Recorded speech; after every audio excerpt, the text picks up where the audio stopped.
Hey fans. So I got a chance to watch the Matrix movie, which I was dying to see, and then ended up getting to see it through a friend who decided to buy it online because it's the same price as if you took two people to go see it at the theater. And it totally delivered what I thought it was going to. It was so good. So I highly recommend it.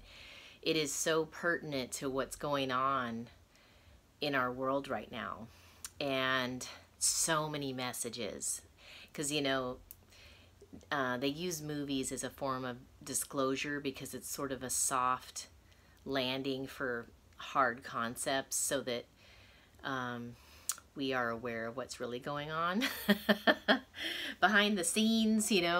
Most of us don't see it maybe in our everyday lives, but it's usually disclosure around what the government's doing. And so anyway, it is definitely, kind of sharing what's going on in our world right now. How, it really emphasized how, the programming that we've been put under, just based on the systems that we live under with our government systems and our medical systems and education systems and, just our legal system. And, it all needs to be revamped. And it was, kind of emphasizing how, like how programmed are you? Or are you able to break out of that programming and really see the truth and see what's really going on? And the great lengths that the powers that be have gone to keep us suppressed, or to keep us from awakening is amazing to me. They have gone to such great lengths, through the medical system, through the education and legal systems and financial systems. So have really slowly over time walked us into a slavery debt life. We have a debt economy, which is all going to be changed. In the next couple years, there's going to be a lot of huge renovation of all these systems. I believe that the new ones are already created and ready to go. It's just that they're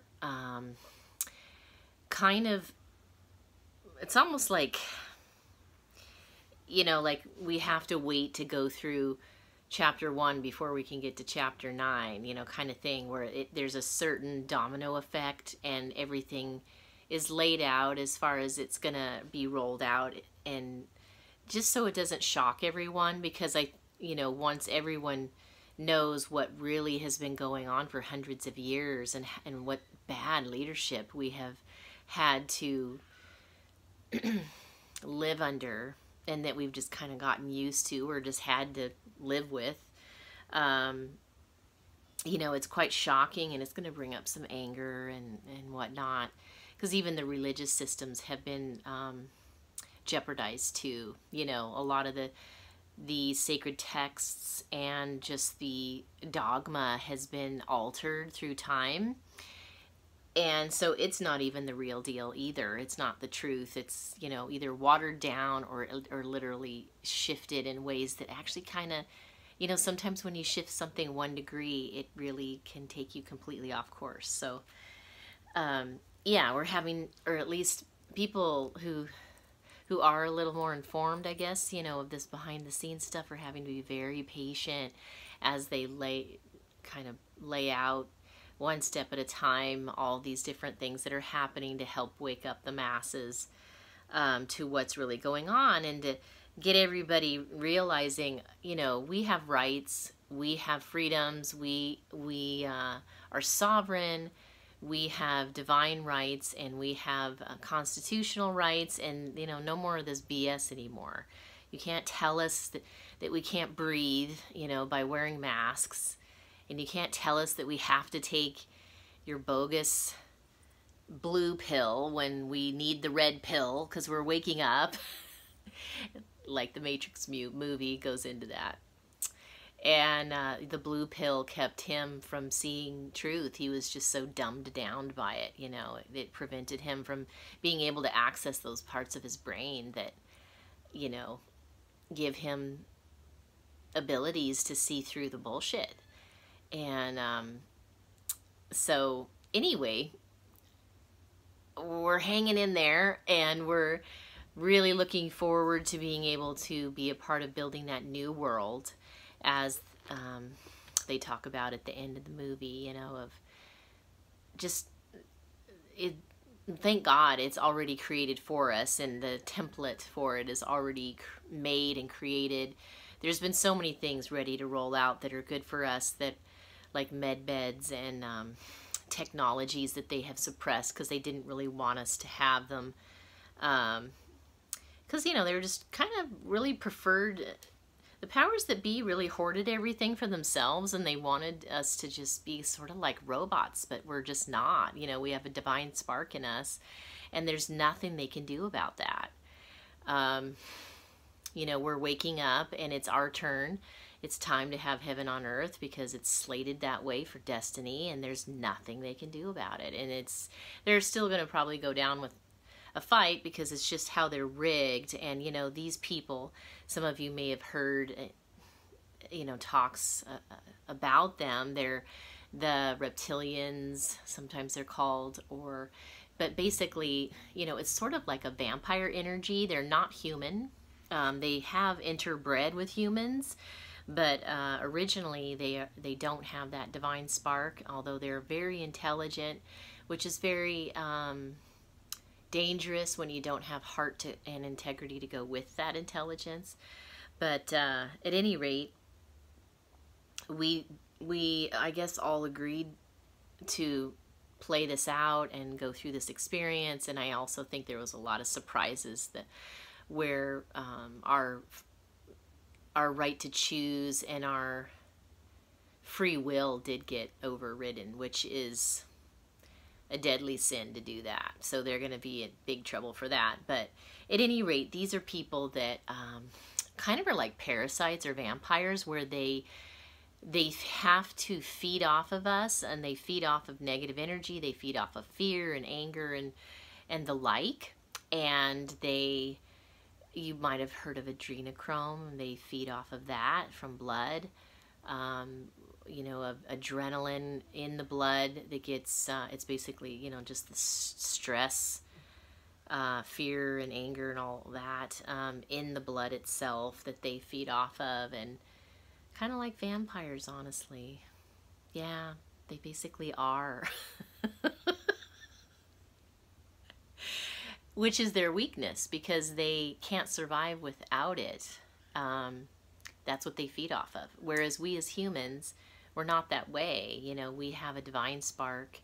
We have amazing potential that has been dumbed down for hundreds of years. So as that awakens and comes back online, and that software within us and all those DNA strands get awoken, then we will realize, you know, the gods and goddesses that we really are and what we're really capable of. You know, having what we would consider superpowers, being psychic and, you know, all kinds of things that that to us in this day and age seems kind of strange to be able to have these abilities, but it's actually normal for us as humans to have that. It's just that our DNA has been modified, which was totally against our free will. And it kind of starts really feeling and sounding like a sci-fi movie, and it's the most dramatic sci-fi crazy story ever told. I guess we chose that.